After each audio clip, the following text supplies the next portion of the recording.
Patrick Roger. Les grands reportages d'Europe 1. Tous les matins, pendant l'été, nous revenons sur ces grands reportages de la rédaction d'Europe 1, ceux qui ont marqué ces derniers mois. Ce matin, c'est Walid Berissoul. Bonjour Walid. Bonjour. Alors, avec la guerre en Syrie, toujours au cœur de l'actualité, entre les difficultés de la coalition à freiner le groupe État islamique et le régime syrien, de plus en plus affaibli, mais qui continue d'utiliser des méthodes meurtrières contre les populations, eh bien Walid, vous nous avez emmené le 8 juin dernier au cœur d'une organisation qui prépare depuis des années et dans le plus grand secret un hypothétique procès de Bachar el-Assad. D'abord, comment est-ce que vous les avez rencontrés ? Eh bien, en leur apportant un maximum de garanties, ne pas dire où ils se trouvent, ne donner aucun nom, bien sûr, ne faire aucune photo. Il a fallu gagner leur confiance. L'équipe que j'ai rencontrée sont des juristes internationaux. Ils ont enquêté sur des crimes de guerre en Yougoslavie ou par exemple au Rwanda. Et dans le cas de la Syrie, ils collectent depuis le tout début du conflit, il y a un peu plus de 4 ans, des centaines et des centaines de pages de documents du régime. C'est une matière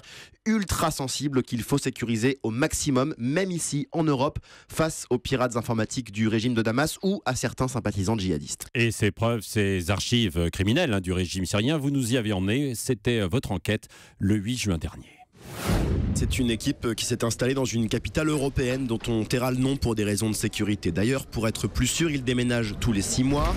Et du sol au plafond sont stockés des cartons de documents du régime syrien. Il y a plus de 500 000 pages. On retrouve tout, la torture, les meurtres, les viols, les barils de TNT, les armes chimiques et le plus important, les noms. Ces documents fournissent les noms des principaux donneurs d'ordre, 24 hauts dignitaires, tous accusés de crimes contre l'humanité, parmi eux le président Bachar el-Assad en personne. Et comment cette organisation arrive à obtenir tous ces documents ? Eh bien, grâce à des Syriens qui risquent leur vie pour ces documents. Ils opèrent secrètement à l'intérieur du pays. Ils sont 60. Ils sont dirigés par un ancien avocat qui se fait appeler Adel. Avec lui, le contact se fait toujours via une ligne sécurisée. Allô, Massa al-Khair. Et son travail, c'est de se rendre dans des bâtiments officiels tout juste abandonnés par le régime, récupérer le plus de documents possible. Mais le plus dangereux, c'est ensuite de les faire sortir du pays, ces documents. Le péril vient aussi bien des forces de Bachar el-Assad que des barrages tenus par les rebelles dominés par les djihadistes. Parfois, on dissimule ces documents dans des camions de contrebande. Il arrive que des femmes en cachent sous leurs vêtements parce qu'on sait que personne n'osera les fouiller. Mais le plus souvent, quand on ne peut pas passer, on les enterre. Il y a plusieurs endroits que je suis le seul à connaître. On a aussi des fermes isolées. Une fois, j'ai déposé des documents chez une vieille dame, mais quand je suis revenu les chercher, elle avait tout brûlé. Elle n'avait rien d'autre pour se chauffer et pour cuisiner. C'est un travail qui permet de fournir des dossiers clés en main à une éventuelle cour internationale et pas seulement contre le régime de Damas. Je peux aussi vous révéler qu'il existe par ailleurs une autre équipe d'enquêteurs syriens, une cinquantaine qui, eux, collectent des preuves sur les exactions de l'organisation État islamique qui contrôle aujourd'hui la moitié de la Syrie. Et Walid, c'est la menace de Daesh qui éloigne en revanche en ce moment la perspective d'un procès de Bachar.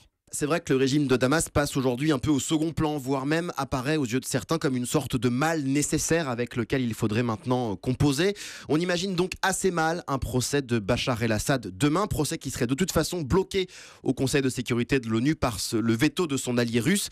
Et en même temps, sur le dossier syrien, la justice internationale dispose aujourd'hui d'un nombre de preuves comme sans doute jamais elle n'en a eu toute son histoire, grâce en grande partie à ce travail souterrain. Merci Walid Berissoul, les grands reportages d'Europe 1 chaque matin cet été à 7h25. Europe 1, 7h29 à suivre le journal de David Delos.